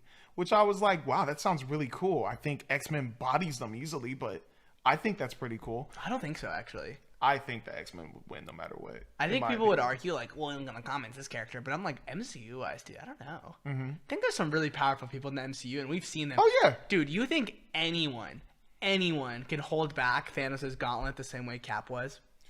And I think the X-Men do a better job with that version of the Avengers. I think they do a better job of eliminating Thanos. Oh, you think so? I think so. I think they tackle it badly. You think they tackle it Dude, badly? Magneto moved the entire freaking San Francisco bridge, bro, and no one stopped him. Just think about it, I'm like, bro, the X-Men would like mollywop Thanos. Like, you just have Professor X getting into his mind, because I know he has the Mind Stone, but Professor X could compete with that, especially getting closer probably, because I think the X-Men are stronger. You got Rogue and stinking Wolverine and Beast. Like, I feel like they could subdue him a little better than Star-Lord, Drax, and Iron Man. That's true. Because they're just stronger. Also, Rogue can imitate anybody's stinking powers. She has Captain Marvel's powers. So, I mean, you saw what happened when Captain Marvel showed up. I kind of hope they do that, like, in the MCU. Like, for this Rogue to, like, get... When we get a new Rogue, like, when the way they get rid of Captain Marvel is by having Rogue, like, essentially, like, touch her and, like, knock her out for, like, a while. But it was a different Miss Marvel. Or Captain Marvel. Because it's Miss Marvel. It's the black and the... lightning stripe. It's not like Captain Marvel, the big, powerful, like... Aren't they both the same person? Because Miss I'm Marvel pretty sure they're pretty different. No, but, like, Miss Marvel was... It's so confusing. Look. Miss Marvel is the one Miss Marvel, That's Rogue. Kamala Khan, right? So, look, there's Miss Marvel, Kamala Khan, but then there's this Miss Marvel, which is the girl with the lightning bolt on her chest, the white-haired one. And then there's Captain Marvel. Is it the same name? I don't think it is. That's Captain Marvel. No. I believe that's Captain Marvel. This is Captain Marvel. Let me look at comics. Am I tripping? I could have sworn there was because Captain Marvel was originally a dude. It's so confusing. The rights get confusing. That's Captain Marvel. Yeah, well, are we talking about Brie Larson? And then Captain Marvel, comics. Dude, I have to look in her history because I know there's a Captain Marvel. Because then there's this Captain Marvel, which is what I'm talking about. But I thought it was Miss Marvel technically. No, Miss Marvel is Kamala. Yes, Khan. But this is also another Marvel. There's two. Do you not know this Captain talking about Marvel? Monica Rambeau? No, do you not know this Miss? This is in like the. I don't think so. Am I tripping? In the animated show, this is the Marvel that Rogue takes her powers from. Oh, Yeah. okay. I don't. This because this isn't mistake. Kara. This is or Carol. Sorry. Yeah. This isn't Carol. Okay. I don't think. Carol Danvers. My bad. This is. Oh, I'm gonna look into this because this is I'm gonna. about to say, bro, this is tripping me out. It's so confusing because the rights like got all mixed up. I think this is why it got. And then they did different iterations. Here, keep talking for a second. But what I'm excited about, just talking about the Avengers and X-Men thing, this is literally why I love Loki. They were talking about the incursions. They were talking about these different multiversal wars, and now we're probably going to get one with this. Because obviously, like, seeing these chairs go down, you're thinking, oh, they're all going to be taking on Doom. But this is why I like that theory I was telling you about more. Doom is probably going to be manipulating these guys from the other universe to fight 616. That's what I'm thinking, bro. Because yes, they're going to be there, but also this is now dealing with worlds. This is dealing with multiversal worlds. Yes, you probably are going to be thinking we could take down Doom and do something, but when he starts manipulating, telling you like they're trying to take away your world after this, like this is going to be happening, like you have no other choice but to fight them. You have to save your world. You got to. Just it's like the whole Deadpool and Wolverine thing. You saw how desperate they were to save their worlds. Now you got this and Doom manipulating it. Yeah. Especially if Tony Stark or if Robert Downey Jr. is the one doing it. I'm not gonna lie. I'm liking this casting more and more for Doctor Doom. I'm a lot more excited for it than I think I thought I was originally. And the fact that they're saying that Tony Stark's death in Avengers Endgame is going to play a part in Doctor Doom. I'm like, wait, that is actually pretty cool to me. That is because the motivation. But I love how everything is finally connecting. And also, I think that the big stuff, like we haven't seen the Thunderbolts yet. We haven't seen the Fantastic Four. But right now, I think the big movies that people are going to change their minds on that actually do play a big role here is Captain America, Brave New World, Loki, and what was it? There was another thing. Loki, Captain America, Brave New World, and I think there was another movie in the MCU that plays. I think Thunderbolts probably. I think they're trying to set up them as like the new Avengers. I think it's going to be good, but I don't know. Well, Fantastic Four. Well, because the only reason why I'm saying Loki and Captain America Brave New World is because with Loki, it showed us the multiverse and how big of a deal it was. Then it's going to be Fantastic Four. That's going to be Fantastic Four is going to be a big one too, but that's because I think two characters are showing up now. Doom and Chris Evans. I think both of them are showing up. Really fast? I have clarification on the Miss Marvel thing. Okay. I want to clear this up really fast. Got you. This is our confusion, okay? So there are there's 4 iterations of Miss Marvel. Whoa. Carol Danvers is one of them. Yeah. Miss Marvel, which is the one I'm talking about. Oh, okay. That like lightning. Got you. That's so it is Carol Danvers. That one is, but then they changed it later on to Captain Marvel to honor the original man Captain Marvel that they had previously, right? Yeah. And then there's the other ones which are different Miss Marvel versions. Oh. Okay. Does that make sense? Yeah, that makes sense. So there's 4 Miss Marvels, all with different names, obviously. Carol Danvers is the one that Rogue takes the powers of, but that's the older iteration of Carol Danvers. Oh, okay. Carol Danvers is now Captain Marvel, comic-wise. Like, they changed her character to be more like the dude one. Gotcha. But like her own person. Obviously. Okay, that makes sense. Does that make sense? Yeah. Sorry, that one trips me up. I was like, what? It's okay. But yeah, so then Fantastic Four. No, you good. So the reason why the Marvels. It's the Marvels. The other one's going to connect pretty heavily because Monica Rambeau is literally in the other universe. Yeah. But I think that is also a small piece to show us that there is another universe that plays a big part. But the reason why I'm talking about these other things is because this relates to Doom. Because with Loki, this is going to show us, because I think they hinted at somebody going into the multiverse and also just being there. They don't know why, but they are just there. So there's that hint. And then there's also the adamantium in Captain America Brave New World, which plays a big part in maybe amplifying Doom's powers. And then there's also the Fantastic Four, which is most likely going to be showing us Doom or Robert Downey Jr.'s Doom getting trapped in the multiverse. So I'm saying like those are gonna play a bigger piece on setting this up. And I just like, bro, Marvel, they've been planning this the whole time, and I love it because everybody like you, multiverse stuff hasn't been hitting. But I think leading up to Doomsday, this is what we've been waiting for.